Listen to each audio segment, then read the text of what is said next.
যে বাংলাদেশের জনগণ 12ই ফেব্রুয়ারি ভোটটা দিয়ে ফিরে যেতে পারবে, তাহলে 12ই ফেব্রুয়ারি সন্ধ্যার মধ্যে আমাদের বিজয়ের ঘোষণা চলে আসবে ইনশাআল্লাহ।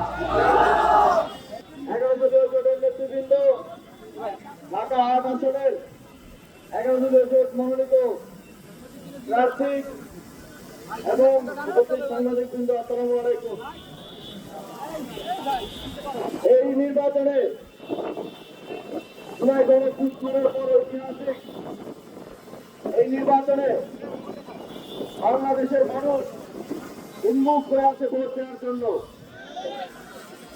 বাংলাদেশের মানুষ তাদের গত 17 বছরের অভিজ্ঞতা এবং গত 17 মাসের অভিজ্ঞতা, এই অভিজ্ঞতা থেকে জুলাই গণঅভ্যুত্থানের শহীদ গণতান্ত্রিক আন্দোলনের নেতৃত্ব দানকারী 11টি দলের যে ঐক্য হয়েছে, সেই ঐক্যকে বিজয়ী করতে প্রস্তুত হয়ে আছে।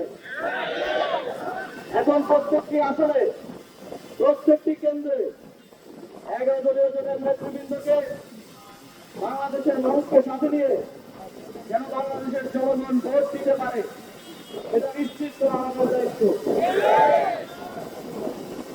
মাঠে ঘাটে যেভাবে দাঁড়ি পাল্লা সামলা করি রিক্সার জয় জয়কার শুরু হয়েছে, যদি শুধুমাত্র আমরা নিশ্চিত করতে পারি যে বাংলাদেশের জনগণ 12ই ফেব্রুয়ারি ভোটটা দিয়ে ফিরে যেতে পারবে, তাহলে 12ই ফেব্রুয়ারি সন্ধ্যার মধ্যে আমাদের বিজয়ের ঘোষণা চলে আসবে ইনশাআল্লাহ। আমরা একটি দলের পক্ষ থেকে দেখেছি যে তারা ঋণ খেলাপি, বিদেশি নাগরিক, চাঁদাবাজ, মাফিয়া সন্ত্রাসীদেরকে তারা মনোনয়ন দিয়েছে, কারণ তারা আগে থেকেই জানে বাংলাদেশের মানুষ ইতিমধ্যেই তাদেরকে প্রত্যাখ্যান করেছে। সুতরাং মাফিয়াদেরকে, সন্ত্রাসীদেরকে, চাঁদাবাজদেরকে মনোনয়ন দেওয়ার মাধ্যমে দেশপ্রেমিক শক্তিকে কেন্দ্রে উপস্থিত থাকতে দিতে হবে, যাতে কোন মাফিয়া, কোন চাঁদাবাজ কেন্দ্র দখল করতে না পারে। নির্বাচন কমিশন বলেছে তারা এটা বিবেচনা করবে। আমরা তাদের কাছে দাবি জানাচ্ছি, জনগণের পক্ষ থেকে দাবি জানাচ্ছি, অবশ্যই বিএনসিসির ভাইদেরকে দায়িত্ব পালন করতে দিতে হবে এবং 11 দলীয় জোটের সকল নেতা কর্মীকে 12 তারিখ প্রস্তুত থাকতে হবে। আপনারা যারা 5ই আগস্ট জীবন দিতে পেরেছেন, তাদের জন্য 12ই ফেব্রুয়ারি জনগণের ভোটাধিকার নিশ্চিত করা কোনো ব্যাপারই না।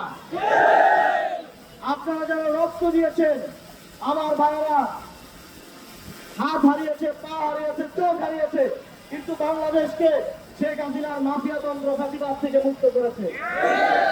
তাদের কাছে একটা দিন সর্বোচ্চ ত্যাগ স্বীকার করে মানুষের ভোটাধিকার নিশ্চিত করা কোনো ব্যাপারই না।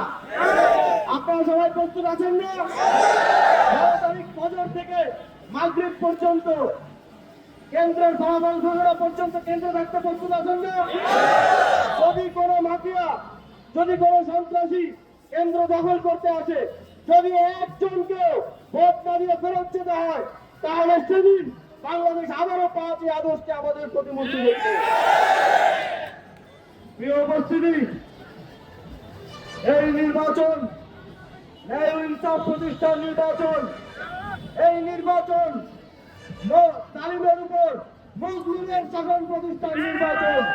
এই নির্বাচন জনগণের শাসন প্রতিষ্ঠার নির্বাচন। আপনাদের সাথে আবারও বিজয়ের মিছিলে একসাথে আমরা ঢাকা 8 আসনে মিছিল করবো। সাতলাগড়ের বিজয় নিয়ে আমরা ঘরে